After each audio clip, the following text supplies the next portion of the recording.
Saudara-saudara yang terkasih dalam Kristus,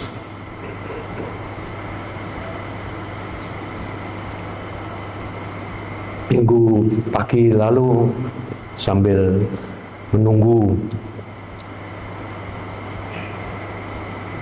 Mas Dwi, jenazah Mas Dwi yang sedang dirukti, saya bersama Suster Paulo duduk di tempat ini, dan Suster Paulo mengatakan, akhirnya orang hidup ini hanya tinggal meninggalkan nama.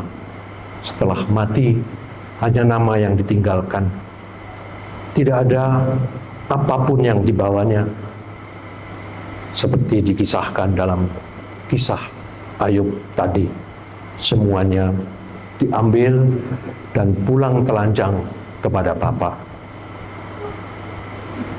Saudara-saudara, ketika hidup kita menganggap semuanya seperti biasa, taken for granted. Tapi ketika seorang sudah meninggal dunia, mati, segala kenang-kenangan akan hidup kembali. Demikian pula yang ingin saya sampaikan pada saat ini. Kenangan akan Mas Dwi ini demikian banyak, dan tiba-tiba hidup kembali. Jasanya, pemberian dirinya. Saya hanya mau merumuskan secara singkat, hidupnya adalah pemberian dirinya sehabis-habisnya. Maka karena sudah habis yang telah diberikan, ia tidak bisa dituntut apa-apa lagi. Mungkin karena itu Tuhan mengendakinya. Ia pergi dari dunia yang fana ini menuju ke kediamannya yang abadi. Saudara-saudara, satu persatu kenangan ingin saya hidupkan pada saat ini. Kebetulan tahun ini adalah 25 tahun peringatan Romo Mangun Wijaya, tokoh Katolik Romo Projo Semarang, yang dikenal sebagai intelektual, sastrawan, budayawan, arsitektur, dan perjuang keadilan sosial yang hidup di Lembah Kalijodo bersama orang-orang miskin, yang melawan pemerintah dengan mogok makan demi orang-orang miskin, yang memperjuangkan nasib rakyat di Gedung Ombo dengan terus bersama para pejuang sosial lainnya berjuang. Ketika saya menuliskan epilog untuk Romo Mangun, diminta oleh Mas Larto dari penerbit buku Kompas, saya memulainya dengan kisah demikian. Suatu saat di Lapangan Udara Lama Adi Sucipto, Jogja, saya dan Romo Mangun bersama-sama di ruang tunggu untuk ke Jakarta untuk sebuah pertemuan sastra yang diadakan oleh Lembaga Indonesia Perancis. Kami berdua omong-omong sambil menunggu jadwal penerbangan. Romo Mangun tiba-tiba bertanya, "Romo, kan adiknya Bapak Dwianto Setiawan?" "Benar Romo, saya adiknya Mas Dwi." Saya bilang demikian, ini saya tulis juga dalam epilog itu. Romo Mangun lalu mengatakan, "Saya iri terhadap Mas Dwi. Karena kalau toh saya masih mempunyai impian untuk menulis, apa yang tidak mungkin saya kerjakan dan tinggal sebagai impian adalah menulis cerita anak-anak." Bayangkan, saya waktu itu terkejut, seorang Romo Mangun yang mendapat hadiah sastra dengan burung-burung manyarnya, dengan Roro Mendut, dengan segala macam tulisan yang sangat elok, tetapi dia iri terhadap seorang pengarang cerita anak-anak bernama Mas Dwi. Dia tahu siapa Dwianto Setiawan. Romo Mangun mengatakan hal ini karena pendidikan itu sangat perlu, dan itu hanya bisa dimulai dari pendidikan anak-anak. Setelah itu semuanya terlambat. Karena itu Romomangun mendirikan sekolah yang sampai sekarang terkenal yang disebut Dinamika Edukasi Dasar DED di Jogja. Inspirasinya justru itu, bagaimana menangani anak-anak ini. Dan untuk itu anak-anak harus dibangkitkan fantasinya lewat cerita.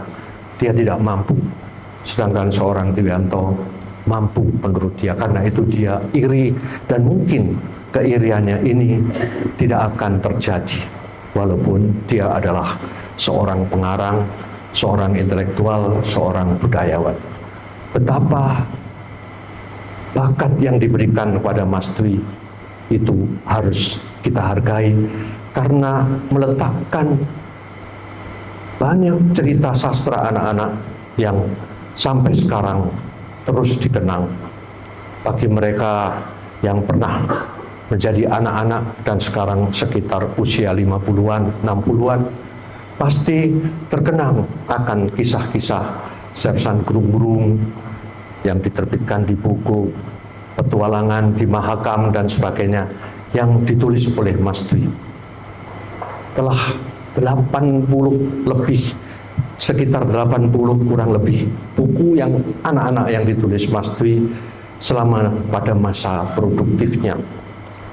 Dan itu banyak sekali yang kemarin GPU memberikan beberapa contoh. Alit Kencana misalnya, Malam yang Mencekam, Petualangan di Mahakam, Petualangan di Bromo.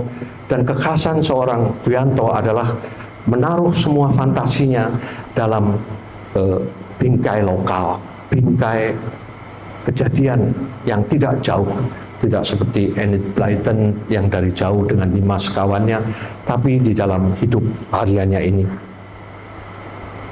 Dan saya sendiri mengikuti seluruh prosesnya. Ketika saya menjadi wartawan di majalah Teruna sebelum masuk ke Kompas, saya kenal dengan Pak Muhammad Firdaus Husin, Pak Bakhrun dari Balai Pustaka, Pak Bakhrun dari Pustaka Jaya, dan tentu saja teman-teman di GPU untuk ikut melancarkan perjalanan buku-buku Mas Dwi sampai akhirnya pada waktu itu menjadi buku-buku impres, antara lain Si Rejeki, itu yang terkenal sekali, pertama bukunya yang sampai sekarang. Karena itu saya sudah bertekad untuk sebisa mungkin memuseumkan karya yang indah ini. Kapan lagi, saya sudah pesan sama Jiwan, jangan satupun keluar dari dokumentasi Mas Dwi sebelum ada orang yang bisa bertanggung jawab untuk menanganinya. Nah, pada waktu itu Mas Dwi total hidup sebagai seorang penulis. Bahkan seluruh kehidupan keluarganya bersama Jiwan ini dinafkainya dari hasil penulisannya. Dia seorang yang sangat tekun sampai menghasilkan sedemikian banyak karya.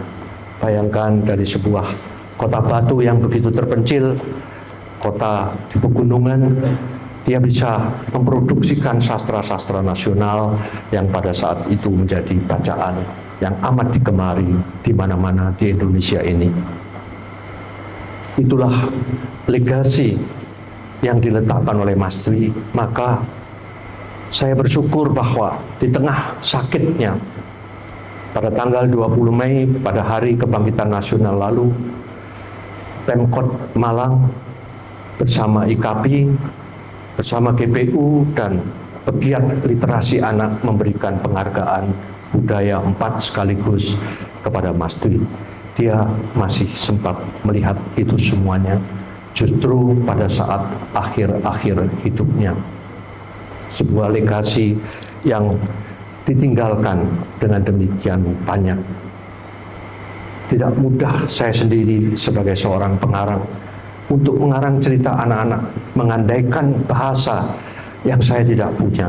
Mas Dwi punya itu semuanya. Pantas jika seorang Romomangun iri padanya.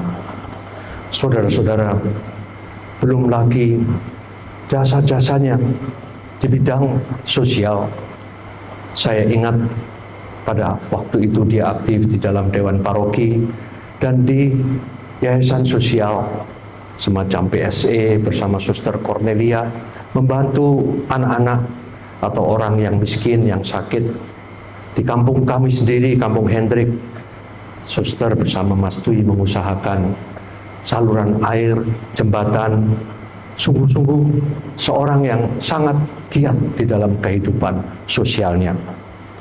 Dan jangan lupa, tadi pendekar-pendekar Gyukusinkai seniornya datang ke sini untuk mengantar Mas Dwi, karena Mas Dwi adalah orang pertama bersama Mas Nardi yang Dewanto pendiri Gyukusinkai Karate Do full kontak itu. Pada waktu itu Mas Dwi menjadi sekretarisnya setelah ia mencoba hidup di Jakarta tetapi gagal. Dia kembali ke Batu dan membantu di sekretariat Gyukusinkai. Dialah awal, maka tadi para senior Gyukusinkai datang ke sini. Dan saya masih ingat waktu itu dia belum mempunyai mesin tik, dan mesin tik kantor Gyukusinkai dibawa pulang malam ke rumah, di rumah kami, dan dia mengetik cerita-ceritanya, karena dari situ ia juga memperoleh nafkahnya. Itu yang ada di Gyukusinkai. Jadi betapapun adanya Gyukusinkai di Indonesia ini tak lepas karena dari Mas Dwi, karena pusatnya waktu itu didirikan Pak Nardi di Batu, di bekas stasiun bis, halte bis, kandang bis maksudnya, di dekat Gedung Raus di Kota Batu. Maka ia pun meletakkan sebuah legasi di sana. Dia juga mendirikan DS Group, seniman-seniman muda penggambar dari Batu maupun Malang dikumpulkan di rumahnya, berpindah-pindah, dan akhirnya sekarang di rumah depan itu. Dan di sana dia mengajari anak-anak, memberikan ide untuk menggambar, lalu gambarnya diberikan ke komik-komik penerbitan nasional dan untuk suplai penerbitan dia sendiri. DS Group ini juga suatu kenangan karena banyak anak-anak belajar menggambar dari Mas Dwi sendiri. Walaupun dia bukan seorang penggambar, tetapi dia memberikan ide-ide apa yang harus dibuat dengan gambar-gambarnya. Lalu dia adalah pemimpin redaksi dan penanggung jawab majalah Hupla, majalah anak-anak Jawa Timur, tabloid maksudnya, bagian dari harian Surya.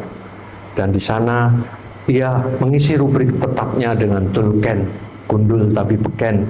Itu kisah yang amat disukai oleh anak-anak yang luar biasa, fantasinya. Itu juga jasanya Hupla pada waktu itu sungguh besar, dan dari sinilah dia masuk ke dalam dunia yang lebih luas, sehingga dia diminta untuk menjadi pemimpin perusahaan harian Surya yang waktu itu sedang merintis hidupnya di tengah persaingan koran-koran lokal Jawa Timur. Maka saya mendapat WA dari Pos Kompas waktu itu, sekarang sudah pensiun, Mas Agung Prastyo. Mas Dwi, saya kehilangan karena dia adalah mentor saya. Mentor di dalam banyak hal. Ternyata Mas Dwi juga mempunyai upaya di bidang kecakapan untuk manajemen perusahaan. Maka kemarin Pak Ayen dari IPRIN juga datang karena Mas Dwi ikut memberikan masukan-masukan. Demikian juga dengan karena kecintaannya pada literasi, dia mengawal Pak Johan Safa, pendiri Togamas, untuk mengatur manajemennya berdasarkan pengalaman yang ia terima dari harian Surya itu. Lalu tentu saja dia mendirikan Kids Media yang bersama Aris, anaknya, menuntut begitu banyak pengorbanan. Dan juga ketika dia sakit, kami saudara-saudaranya mengingatkan, jangan kamu stres karena itu. Tapi yang dikatakan, saya tidak bisa melepaskan anak-anak saya, maksudnya karyawan yang bekerja dengan dia untuk di bidang retail ATK ini untuk begitu saja dilepas walaupun Aris anaknya sudah meninggal, dan ini sungguh-sungguh berat. Maka ketika kemarin Pak Fauzan datang, dia adalah mantan rektor Universitas Muhammadiyah Malang, ingat akan pesan terakhir Mas Dwi, saya bergembira bahwa akhirnya Kids Media ditangani Pak Fauzan, karena dengan demikian ini bisa juga menyumbang ke arah literasi. Jadi dia sudah bisa dengan tenang di tengah sakitnya untuk menyerahkan seluruh Kids Media ini pada tangan yang tepat bersama teman-teman yang dulu membantu dia di Togamas dan sekarang mengelola buku UMM di daerah Universitas Muhammadiyah itu. Saudara-saudara, dan yang saya kira harus saya ceritakan adalah pengorbanan hidupnya. Kita tahu Mas Dwi dan Jiwan hanya mempunyai anak tunggal bernama Aris dan istrinya Meme. Aris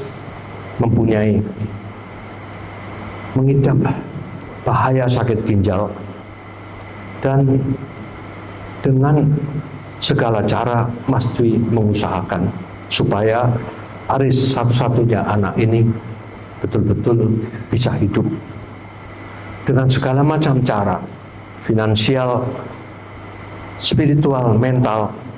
Dia mengusahakan. Saya tahu sendiri bagaimana mesti mengumpulkan uang karena operasi ginjal tidak mudah, lalu akan mendapat donatur tapi tidak bisa, dan pada ujung jalan buntu dia akhirnya menyerahkan ginjalnya sendiri satu kepada anaknya. Bayangkan, karena dengan demikian tidak ada masalah bagi Rumah Sakit Cipto di Jakarta, karena kalau tidak boleh, macam-macam syaratnya. Harus keluarga dan ayahnya sendiri, dan dia pada usia yang sebenarnya sudah tidak mudah, karena itu baru terjadi mungkin 3-4 tahun lalu menjelang dia umur 70, dia menyerahkan itu semua. Tapi dia sehat dan Aris sehat. Tidak ada hal yang menakutkan dan semuanya berjalan. Tapi ternyata Aris ginjalnya beres, bagus. Suatu pagi tiba-tiba kabar dia meninggal dunia karena serangan jantung. Suatu pengorbanan seakan-akan yang sia-sia. Kita bisa membayangkan seorang ayah yang telah memberikan ginjalnya dan anaknya satu-satunya yang dipasangin ginjal ini meninggal. Ini saya kira bagian dari kedukaan yang dalam yang menuntun dia untuk kita rela, kita lepaskan, karena penderitaan ini tidaklah mudah. Segalanya dibuat untuk anaknya sampai ginjalnya diberikan, tapi pada saat itu juga anaknya mendahului dia, bukan karena ginjal tapi karena jantung. Sungguh rencana Allah ini tak terpenamai, tak bisa dipikirkan oleh upaya manusia. Saya sendiri pun tidak mengerti mengapa harus demikian yang terjadi. Saudara-saudara, inilah seluruh kisah Mas Dwi, orang yang sangat total, memulai semuanya dari bawah, juga dalam hal kepenulisan, juga dalam hal kepemimpinan perusahaan, juga dalam hal apa yang dicapainya, dan serentet kisah mulai dari pemberian diri satu persatu yang saya ceritakan tadi, kiranya cukup sebagai suatu tanda manusia akhirnya hanya tinggal meninggalkan nama. Kita ingat Ayub, satu persatu diambil, dan ini yang terjadi pada Mas Dwi. Lalu juga akhirnya semuanya selesai, dan kita percayakan janji Yesus, aku hanya bohong kalau memang di surga tidak ada tempat kediaman yang kusediakan bagimu. Mengingat demikian banyak jasanya, waktu Mas Dwi bergulat dengan sakatul maut, dia kesakitan dalam bayangan kami karena ventilator, karena semuanya. Akhirnya kata yang kami hantarkan sebagai saudara, juga Ciwan sebagai istri, pergilah dalam damai, kami semua ikhlas. Saya sendiri, kami, dan tentu saja Ciwan mengatakan ini dengan berat, tapi kadang-kadang saya mesti menghibur, apalagi yang harus dituntut dari seorang Triyanto Setiawan setelah memberikan diri dengan demikian banyak. Saksinya adalah banyak. Kita lihat ucapan duka dari dunia literasi. Terima kasih juga pada Mas Yudo yang jauh-jauh dari Jakarta, dari Periplus, datang untuk juga menyertai ini. Juga teman-teman GPU, teman-teman Kompas, semua merasa kehilangan terhadap dengan kepergian seorang Triyanto. Teman-teman karate semua, dan orang-orang yang hidup ini menjadi saksi bahwa Mas Dwi adalah bapak bagi mereka semua dan mengajari banyak bagaimana mengembangkan diri.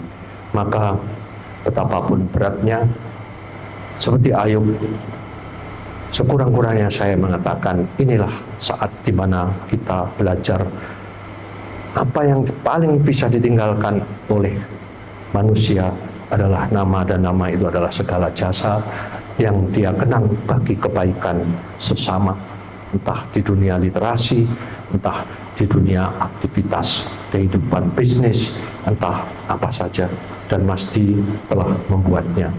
Maka sekali lagi betapapun berat, selamat jalan Mas Dwi, dan semoga kuku kami ini beristirahat dalam damainya yang abadi.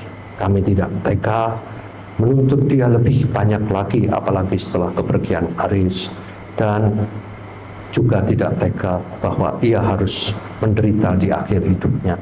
Lebih baik dia bahagia dalam kebahagiaan abadi di surga. Tinggal bagaimana kita menemani Ciwan yang seorang diri yang ditinggalkannya, tapi saya kira semua adalah saudara pada saat kita berduka dan sepi. Amin.